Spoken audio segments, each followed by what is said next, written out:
Hello everyone, this video will focus on the failed heroes in Overwatch, and first I need to explain what I consider a failed design and what I don't consider one. Overwatch has been out for 8 years, and over its lifetime it has doubled its original roster. That being said, not every hero can be a success, and at the end of the day, what marks a success or not is mostly defined by the original design goals of a hero versus how they ended up releasing and what problems they have. An unpopular hero isn't necessarily a poorly designed one. The best examples are Venture and Echo. On one hand, Venture was designed with both a niche and different visual and gameplay designs, which will naturally cause them not to be super popular.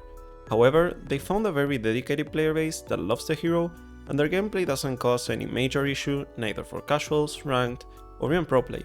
They were not meant to be the next Tracer, so they don't have to be. On the other hand, we have Echo. Echo is also extremely unpopular, but she was purposely designed to be a very hard hero to play. She was the last hero added in Overwatch 1, and meant to be a gift to those players who spend thousands of hours in the game learning every hero. While this is her ult, even her base kit is very punishing for beginners and hard to use, but she always finds her way in the higher levels of play as it was intended. Heck, even if you make a new account right now, Echo is the last hero you unlock for that exact reason. Now, what is a failed design then? Heroes that did not really find their place in Overwatch and or are extremely unhealthy for the game, to the point where they have to be purposely weak so they don't get much play. Now, many hero heroes are from Overwatch 2 or have received a rework during Overwatch 2, but that doesn't mean every new hero is bad or that they don't know how to make them anymore. In fact, the last 3 heroes, Venture, Hazard and Juno, are quite far from being in this list. The thing about most older heroes is that if they were a problem, they were fixed during Overwatch lifetime. Most heroes here didn't have enough time for Blizzard to rework them, and even some are actively getting adjusted right now, slowly being pushed into healthy states. Without further to say, let's begin. For our first hero here, we have Lifeweaver. Lifeweaver, since his release, has been one of the worst heroes in the entire game, with probably a record for the worst release hero in the history of the game, and Blizzard knows this. It's just that the idea of a Lifeweaver meta is very scary when you consider his kit, which is already a bad start to be honest. First, he historically has been mostly a healbot hero with very high range and decent survivability, while offering almost no offensive or proactive utility, which means he actively encourages not to interact with the enemy, at least originally. Then we have the Grip. Life Grip is probably the most controversial ability in all of Overwatch 2. Not only for how unfun it is to try to kill someone for then just to get pulled from Narnia and healed to full, but also how much grief potential it has, even if not intentional, and to this day, the only way to cancel getting pulled is wasting a movement ability, which not only is bad on itself, but not every hero has set abilities, so you can just get pulled with no agency from your end. If Lifeweaver was in every game, the game became a lot more stale and unrewarding, and we actually saw that for like 2 weeks in the only patch where he was actually good, in 6 on 6 if I remember correctly, which required his pull to be 15 seconds on cooldown, which was not a fun experience, leading to nerfs. Lifeweaver is a hero that actively discourages the enemy to do stuff, which, intentional or not, from a design perspective is really bad, especially in the context of 5v5. Thankfully, he has gotten a lot of changes, so he can actually deal with damage, apply pressure, and have some more proactive utility on his battle platform and the overhealth that his tree grants, while pull is on a longer cooldown to reduce frustration. Still, he's far from being meta cause on its core, the way his healing and grip works need to be either terrible or change for Lifeweaver not to be a bad influence for the game. The worst part, or well, maybe for the best, we know that he originally was even more oriented towards the defensive healbot playstyle, and his thorns were even worse, and may I remind you, although it's back with perks, he had a passive that discouraged you to kill him. So, what was the idea? You kill him? Bad. You try to kill some of his teammates? Bad. Again, thankfully he got one mini rework that improved him a bit, and his perks opened some playstyles, but there is still the question of whether or not if Blizzard are going to rework him. I don't know, because despite all I have said, his playstyle does draw a decent amount of players, since there are many support mains who just want to sit back and heal. The issue is not that that's an option, like it is on a hero like Ana, but that is the first principle this hero was originally made around. Sorry for interrupting, but remember if you liked the video subscribe and leave a like to support me and my channel. I'm also doing coaching. If you're interested, send me a DM in the link in the description. Now we have Mauga. Why is Mauga here? I think everyone knows why. But still, I wanted to go in depth with what happened, and to begin with, I don't think he's super far from a somewhat healthy state right now, but let's start with his release. Mauga released in a very balanced state, where he would basically gain the hatred of 99% of Overwatch players due to how broken he was. And the worst part of it all is that he was locked in the Battle Pass, meaning that Overwatch became basically pay to win for a month, and it's probably the main reason why Blizzard eventually got this idea and made heroes available to everyone. But why is Mauga so problematic? Well, first off, Mauga released in a state where the optimal way to play him by far was just to get close to the enemy tank and shoot. That's it. His charge was quite bad, but his sustain and damage were crazy high up close. This made it very hard for him to actually kill most squishy heroes, but why would you when you can just kill the enemy tank, who is by far the best pick to get in a match and win? Even the heroes that were supposed to be counters just couldn't deal with his damage and sustain, forcing them to mirror or to lose the game cause haha heroes behind paywall is a good idea, and the Mauga mirror is probably one of the worst experiences in the history of the game. It may be recency bias, but if this lingered for another month, no joke, a big percentage of players would have just quit. Now, after a ton of nerfs and adjustments to most of his hit, he's quite close to being not a super fun hero to go against, especially if you main hog, but not something that makes you want to uninstall the game.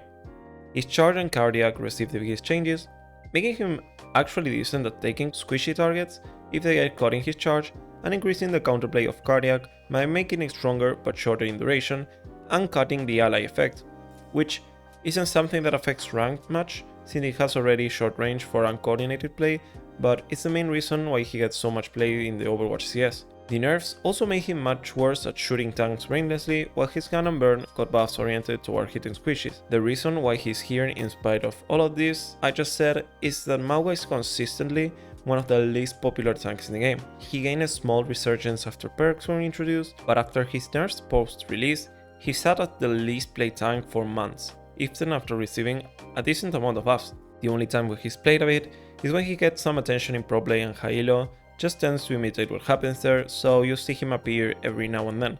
I honestly believe they actually know how to make him healthier for the game, but it doesn't seem like he gets much of a dedicated player base regardless, despite being one of the most anticipated heroes since he got shown.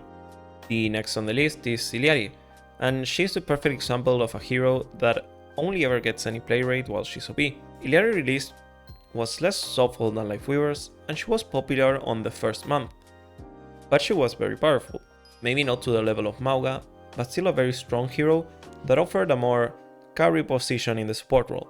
The thing is, very shortly after her nerfs, her play rate plummeted, like almost no hero ever did, and statistically speaking she was still very good, hence why Blizzard was very hesitant to buff her. The reality about Illari on her release is that she was not fun when you couldn't just win by picking her. First, both of her gun modes had issues. Her primary was very unresponsive and to this day still only has a 1.5 critical damage amp for some reason, which makes her very spammy and reduces the impact and the feel of the gun.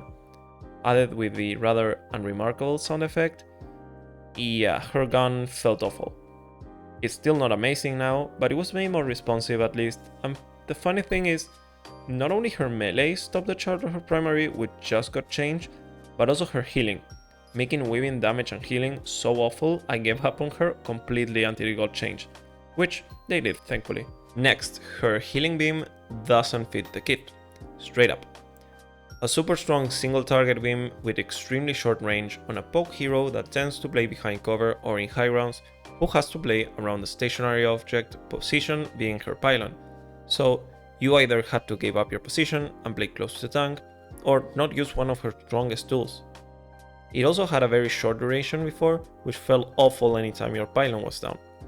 Speaking about the pylon, whenever its cooldown is high, it's the worst thing ever, and unfortunately it had a long cooldown for a ton of time. The reposition cooldown was 8 seconds, limiting her movement a lot, and it just doesn't feel right for it to have a 15-second cooldown on base. Right now it's 14, and it feels less bad, but the reposition cooldown is a bit more forgiving.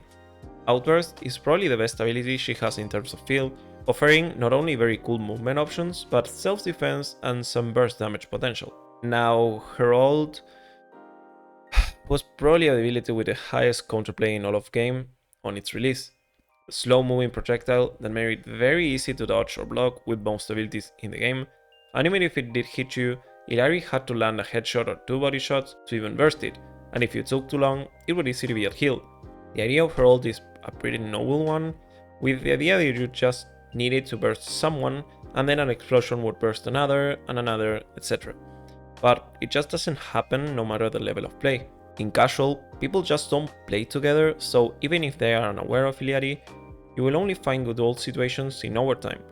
In higher levels of play, people are aware of Illari's ult, so they will purposely play away from each other when they know it's up. Thankfully, her ult was the ability that was improved the most. It isn't easy to dodge now, and it doesn't collide with everything in the map. Still very easy to block though, especially against D.Va, but she now has access to a perk that makes it much more consistent to pull off if you enjoy that part of her kit. This section ended up being more of a big rant about Illari, but the funny thing is, I love Illari. She's one of my most played supports, and that is not changing unless Blizz fucks her up or something. But the issues on her kit that still exist are too many not to add here, and her play rate reflects it. Not only that, but the only other time she became popular again, which mind you she was very OP during that time, Blizzard would nerf her ever so slightly and poof, no more Illari players. It's just how it is. It's quite likely that despite getting improved significantly QOL wise, most players won't give her a chance unless she becomes OP again. I don't think she needs a major rework, but her healing and pylon need changes to how Illari is meant to position, so she feels less awkward to play, or push her completely into the DPS support that she was sort of meant to be, increasing her damage and offensive utility while reducing her healing. Baptiste is an unfortunate case cause he's the only one on this list that is here mostly cause his kit was very specifically designed for 6v6. Yeah, 6v6 comp is up right now, but the main mode is still 5v5, so he counts, okay? Bab's kit does not really function in 5v5. Every part of his kit, except his primary, was made with the intention of people playing closer together, which was the case in many comps in 6v6. Double shield and most bunker comps, mostly being 6 people close together, poking and slowly pushing to win the game. In 5v5, most players are kind of on their own, but unfortunately he got almost no changes for 5v5, and his lamp is one of those abilities that cannot be buffed, as they can quickly become incredibly frustrating and unhealthy for the game, similar to Lifeweaver. So now he basically uses his kit only for himself and plays more selfishly, which may surprise some people, but it's not what most support players like to do, especially in casual and low elo play. The fact that his primary fire was the only part of his kit that works well in 5v5, which is what low elo players are worse at, even now that it was made easier to use, was the nail in the coffin. And Bap has been the least popular support since Overwatch 2 came out, because unlike Illari, even when Bap is strong, he still gets no play in low elo and is only abused by high ranked players, but that isn't saving him from being here. It's also cause his kit was just not designed with the intention of being a DPS with 2 sustain abilities, which is how he gets played currently. I personally really liked Bap in Overwatch 1, and even on the prior CP6 test, he was the only hero I was playing, but in Overwatch 2, I don't think I used him more than a few games in some seasons. I don't know if they plan to do something with his kit, probably not now that CP6 is probably going to be permanent long term, but until that is confirmed, he sits comfortably as one of the biggest failures in Overwatch 2. No one but Hog mains like Hog metas. It's funny how, despite getting a rework, Hog is still one of the most problematic tanks in Overwatch. He was probably the most problematic hero in Overwatch before his rework, with him being impossible to beat if you didn't have an Ana, while being completely garbage against her. Oh, Kiriko exists now. Yeah, Season 2 was really bad in terms of the meta due to him. He was able to one-shot any non-tank hero with a hook combo. He was extremely tanky, and he was able to bully most tanks in the game due to his secondary fire being able to range most tanks' effective range. He was very easy to play, and the best answers in the tank roster, D.Va and Zarya, were just heavily nerfed due to being meta in Season 1. This would force Blizzard to kill Hog inside, removing his one-shot by nerfing his damage a lot, leaving him as a pure ult battery that couldn't even threaten to kill most characters effectively. This would lead Roadhog into being added into the list of heroes that Team 4 wanted to rework. When it released, at first sight, It seemed a pretty reasonable rework. A trap would be added so he could not one-shot squishes if he set up correctly or the enemy wasn't aware of it, while just moving forward and pressuring everyone to get a hook wasn't going to lead into a one-shot. It also added some utility to his kit without removing the core fantasy for the people who enjoyed Hog. His gun did got changed, essentially fusing both primary and secondary fire so his damage would be more consistent and less sharp on the perfect ranges, making him slightly worse as a tank bully but better at pressuring most heroes at range. He would also get his healing changed from a cooldown to a meter, so his matchups could be a bit smoother and not so hard countered by just a few. Then why is he here? Well, if you played Overwatch right after his rework, you would know another Hog meta emerged and no one liked it. Woo! He still provided no defensive utility for the team and would still rely a ton on one-shotting people while being so tanky. Most heroes just couldn't take him, so he was basically a more versatile and hard to punish Hog with a less reliable one-shot. What happened next? Blizz was forced to nerfing again, and he would sit as the worst tank winner-wise for basically a year now, only behind the top 1 on the list, being one of the 3 tanks admittedly made weak on purpose cause any meta he is in is a bad experience for the game. That being said, Hog has a player base, but the size of it isn't enough to mitigate how awful it is to play against a Hog or with a Hog, which is a unique case to him. The worst part is that Hog in CP6 feels much more reasonable. He's far less tanky, but can play around the angles and his trap in a much more comfortable way, while the team still has another tank that can provide the defensive utility he lacks, but again, this list is in consideration of the current 5v5 format. No, Orisa, you're probably the most unfortunate case in all of Overwatch history. Despite this being the current failed heroes, I think I need to start with the original Orisa to show how she went from every single case I mentioned here before over her history. Orisa released as a more defensive tank, with more static and slow gameplay than all the other tanks at the time. Yeah, she wasn't popular.